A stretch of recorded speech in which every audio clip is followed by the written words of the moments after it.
Una sa lahat, your statement or siguro your reaction po muna dahil marami nga po na talagang hindi kontento or hindi ho nila gusto yung nangyaring pag-transfer nga po ng budget to National Treasury. Oo. Well, unang-una mon, alam mo naman na kami ay sumunod din lamang as isang DOF or Department of Finance circular na kung saan nga ay ipinapabalik sa amin yung 89.9 billion at itong circular na ito ay nakabase rin sa isang batas na yung pong 2024 General Appropriations Act. So kami po kung titingnan po naman natin ay after po noong natanggap namin yung circular na yon at yung utos ay nag-check din naman po kami sa aming mga regulating government agencies katulad ng OGCC, ng GCG, at ang COA at ang kanila naman pong mga opinion ay kinakailangang sumunod din kami because ito ay isang utos ng batas. Kung kaya't kami po, kung matatandaan mo, ay nagbigay nung initial 20 billion at ngayon nga po ay nakaschedule yung another 10 billion unless nga po ay syempre alam naman natin na mga may nag-file ng TRO sa Supreme Court, kung meron pong magiging decision, syempre ang korte, kami po ay susunod din. Opo, yun nga mga kapatid, no? So ito ay pagsunod sa utos ng Department of Finance. Again, 89.9 billion pesos po yung excess funds na pinapabalik nga po sa National Treasury. Pero Doc Ish, saan po ba originally allocated sana itong 10 billion pesos? Meron po ba kayong breakdown yan? Yun pong breakdown ng kung saan gagastusin? Opo. Wala po kaming, basta po ang pag-uutos lamang ay ipabalik po namin, yun pong 89.9 billion according to the DOF. Pero kung saan po ito gagastusin at kung anong mga proyekto po ibibigay ay hindi po kami involved or hindi po namin alam. Basta ang nabanggit lamang po, I think naririnig mo rin naman sa mga hearing, is for the unprogrammed projects. And yung mga walang pondo na kailangang pondohan ng proyekto ng gobyerno. Opo. Sir, pero I know you are just following orders no from the DOF. Pero ano pong stand lang ng PhilHealth dito kung sakasakali? Well, again, gaya nga na nabanggit ko dahil ito ipag-uutos rin ng isang batas na ang Kongreso rin natin ang siyang nagpasa noong 2024. So kami po ay sumusunod doon at gaya nga na nabanggit ko kung halimbawang magkakaroon ng panibagong pag-uutos, halimbawa ang korte, sabihin ng korte na itigil muna ang pagbabalik na yan, susunod din po kami. Oo, kasi po kung meron pong panibagong pag-uutos, kami po ay susunod din. Opo, kaya ako po natanong yan kasi sabi ho ng ilang grupo na malamang nakakarating din po sa inyo, illegal daw sa Universal Healthcare Act itong pagbabalik nga po ng excess o yung reserve funds. Dapat daw ginagamit yan sa pag-improve pa ng benefits at pagbawas naman ng bayarin ng mga miyembro. Hindi po ba ito na-consider, Doc? Well, na-consider naman po natin yan dahil nadudun po sa Republic Act 11223 or yung ating Universal Healthcare Act na kung merong excess fund ang PhilHealth after po matanggal yung reserve fund natin na nasa batas din, ang sinasabi, dalawa yung pwedeng gawin. Mag-increase tayo ng benepisyo or mag-decrease po tayo ng premium.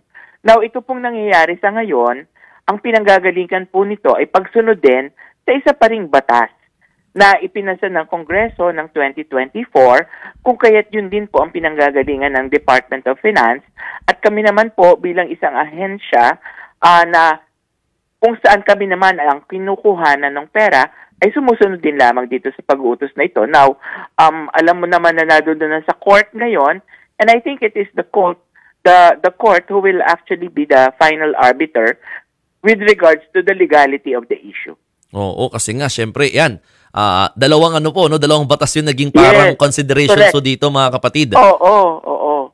Okay, kasi yung sa isang batas, doon papasok ko yung sinasabi nga ng mga petitioners at the same time yung mga grupo na saka yung mga nagko-contribute, no?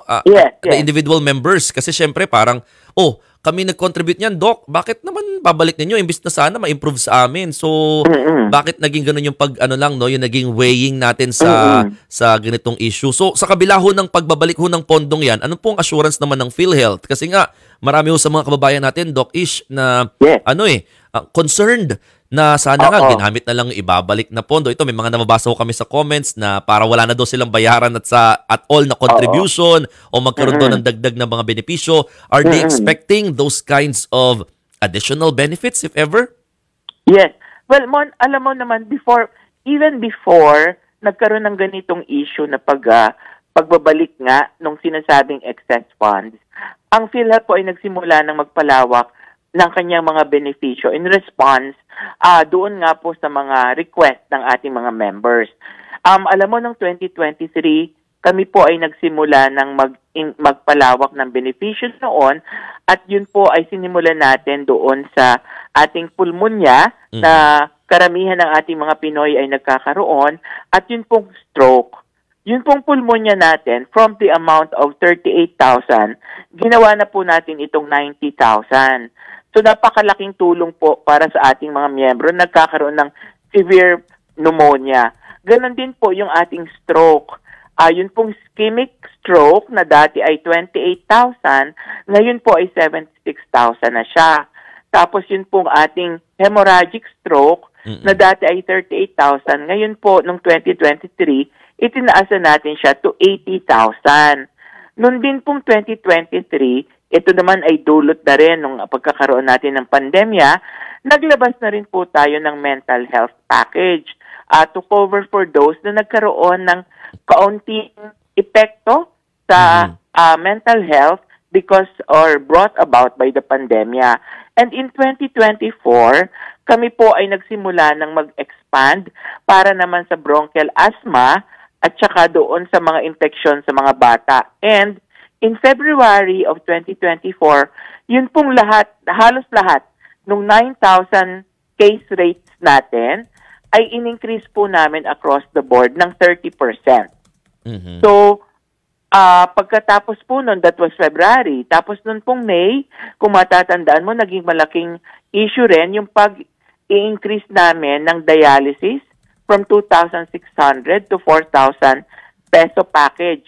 Yun ay matapos din naming i-increase from 144 sessions to 156 sessions.